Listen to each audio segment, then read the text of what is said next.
Hey, how you guys doing? This is Nick on the late night, coming at you one more time with another topic, and just want to holler at y'all real quick. I know you guys see the title and you thinking I'm going to be speaking of something vulgar or something that will degrade women. No, it's nothing about that. I'm going to touch on certain aspects of interracial dating. You see, recently I saw a movie, a documentary, in fact, by Bill Duke, called For Dark Girls or something of that nature. And me being a dark brown chocolate child of the world, I had to sit down and see what it was about because some people who I know online or what have you have different opinions on the movie, and some of them say it's a pity party, boo-hoo fest by dark-skinned women. And I was like, okay, let me just check this out myself, because growing up, some of what they brought up in that movie, the whole idea of colorism, which is foolish, by the way, but the whole idea of colorism, how, the lighter you are, the more beautiful you're seen, and the darker you are, the more you're picked on, the more you're ridiculed. And I've faced some of that ridicule. I mean, I've been called some all kinds of things. I've been called oil streak, soot foot, of course the classic African booty scratcher. I mean, on and on. I can go on and on about this, but I always was able to use my words as a defense. I've always been quick with it, with my words or whatever. I've always had a slick mouth and a quick wit. So I can always, you say something about me, I can pinpoint something about you and destroy you with it, or flip your own words against you.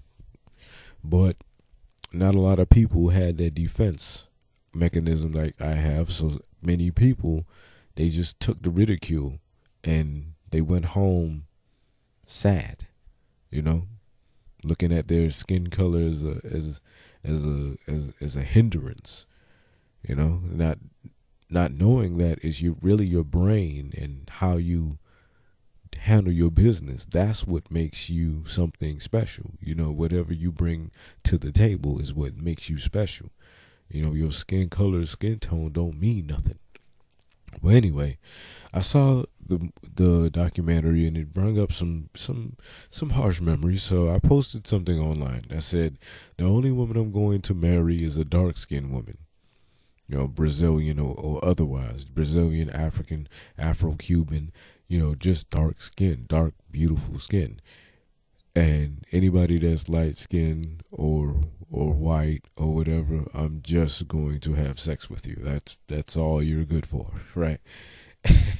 And I did this just to get a rise out of people. And I lost a friend. I actually lost a friend on Facebook. I mean, I didn't know the person personally or whatever. I mean, they liked a few of my photos or some of whatever I posted. I guess they, one person was like, "Well, I think that girl liked you or whatever." But whatever. I'm not really paying attention to that. I'm not on Facebook to make friends or whatever. To get close to people. I'm on Facebook to handle business. Yeah, I may come across some people I can be pretty good online acquaintances with or what have you, but besides that, I'm on there to network and handle my business. I mean, I can be friendly. I can engage in conversations, leave posts and comments or whatever that make a lot of sense whenever I put in my 2 cents to something. But bottom line, I pissed off a lot of people with my post.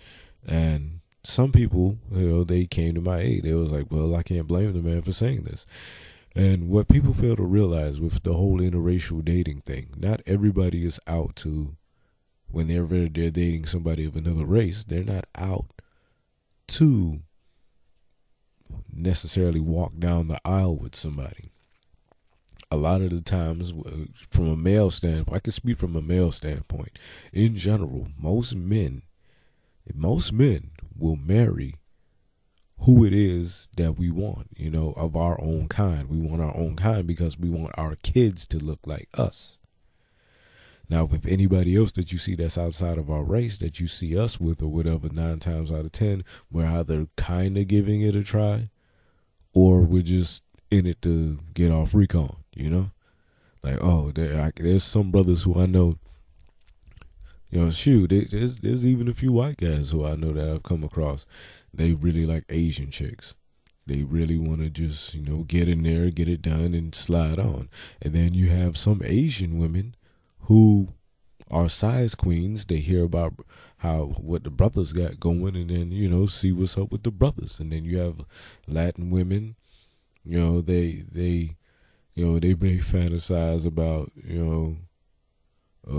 they may fantasize about somebody from India, so, you know, they get down with an Indian or Arab or what have you, you know. But bottom line, people fetishize people a lot, and that's one thing I never liked. I never liked being put in a whole fetish idea, you know. Because when people fetishize you, that doesn't necessarily mean that they like you deep down inside, you know. You know, when they get done, they just use you for sex, but their opinions of you still linger, you know. Somebody can see me, brother with dreads, and be like, you know, of Jamaican descent, and be like, okay, I want you, like, you know, and I've had females request this, you know. I'll be on the phone talking with them, trying to get to know them, and they'll be like, could you speak in your accent? I want to hear how you sound in your accent. You know, and I'll play along with it, you know, just to get the pussy, because I already see what time it is with them. You know, the minute they just want me to speak in a Jamaican yard man accent, when all they want me to do is chat like this, you know. And I can easily shut it on and off. And normally when I speak with my people, this how I chat, you know. When with my family and my friend them, you know, and my brethren them, you know. But besides that, I try to speak normally. I try to speak properly because I'm in this country. You know, I've even had females ask me, could I speak in a British accent? Being that some Jamaicans, the more proper kind, they try to speak in a more English accent in order to sound dignified. Yes, as strange as that is, being that, you know, Jamaica was once colonized by Britain, the more proper Jamaicans, they went off to college or the uni in England somewhere, you know, and then they made their way back down. Anyway, but bottom line, I get fetishized just like that, and I have to play along or whatever, you know. Even when I'm having sex with the woman, I have to hit them with the accent, you know, and it's sad, but I know at the end of the day, they probably think, oh, I'm just some weed smoking Rastafarian that don't know no better, that's probably going to spout out a bunch of conspiracy theorists jargon or what have you that don't make any sense, you know? But I ain't got no time for that. Don't fetishize me, because I don't fetishize other people. I don't do that to people. I approach people with the proper respect. But a lot of times I get fetishized. So, bottom line, with most men, whenever we're dating women of another race, we're just trying to hit it straight up. I mean, maybe those guys yeah, you know what? I ain't even gonna say maybe. Some of those guys actually fetishize the women who outside of their race that they're sleeping with. But bottom line, like I was saying, like I'm reiterating over and over again, a lot of the times we just date just so we can hit it, just to say that, you know, we can meet up with our close friends and be like, hey, I just got some head from a hot Mexican chick. Oh yeah. Or, you know, white dude would be like, dude, I just slept with a black chick. Dude, her ass was like so amazing. You know what I mean? Oh my God, Becky, look at her butt. 2 cheeks. Anyway. Yeah. Many of us, we just trying to hit it just to say that we hit somebody. You smashed another chick of another race and or ethnicity. Yeah, but the few times when the relationships actually, our marriage actually came about with the relationship, I've heard horror stories of how the women who are married to white men, their families are treating them like crap or whatever. But I'm not saying this happened in all scenarios and instances or what have you. But just be on the lookout if you are dating interracially. There was even one story. A sister, I believe, she was dating a Indian guy, East Indian guy, I believe, and the father took it upon himself to kill the girl because he didn't want his son to date somebody who was either seen as lesser or because it was somebody of another race. Meaning, it could be somebody that's white or Latin or whatever. Just because the person was of another race, the father would have been pissed off anyway. Or maybe he was racist towards blacks because some Indians. It's an old school term. I'm not sure if they still call brothers that or whatever, but the whole old school term called coffers or what have you.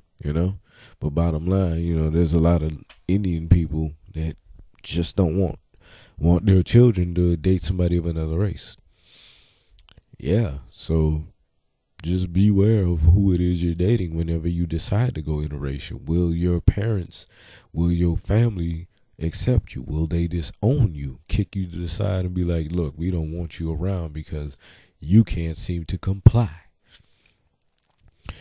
Yeah, man. But at the end of the day, whoever it is you want to hook up with, go ahead. Just make sure it's for the right intentions.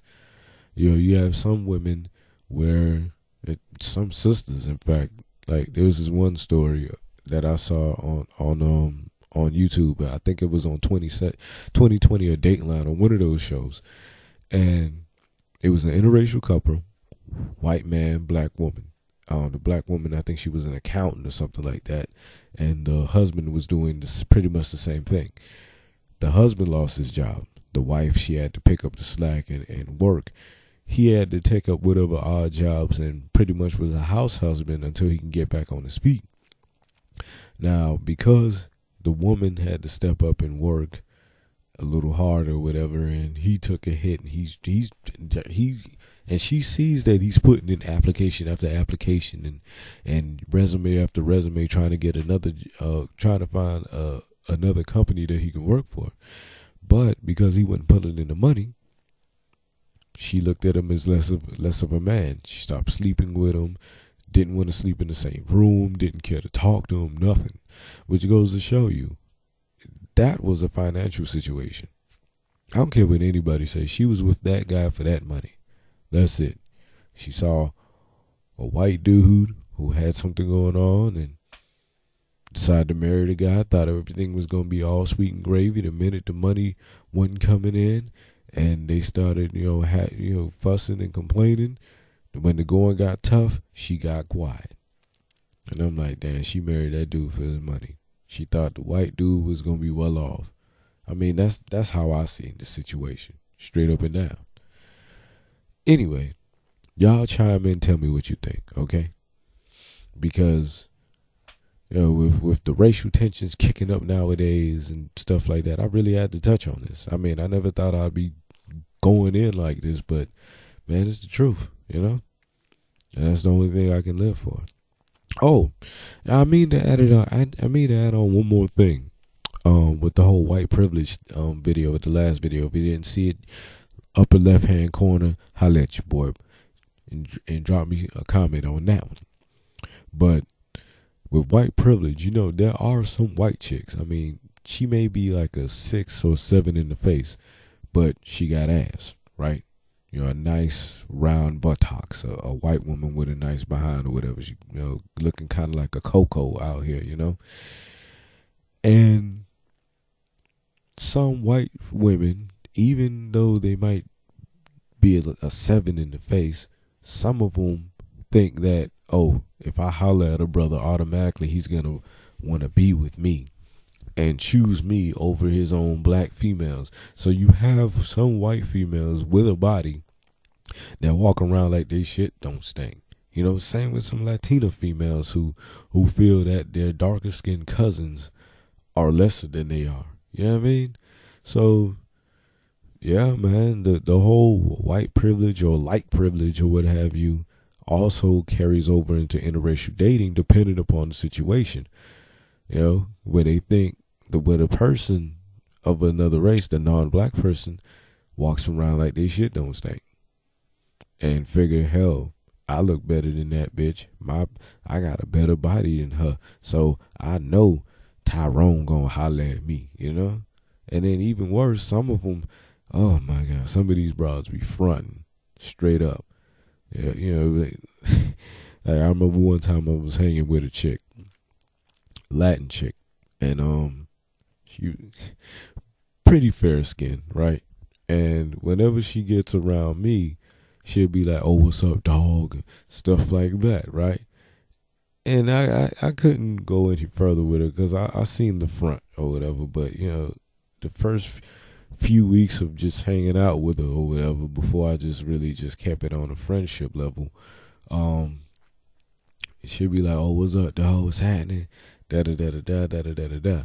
But then when she gets around her other friends, she's speaking properly, cracking jokes, you know, in a very, very professional tone. And I'm like, oh God, two different people.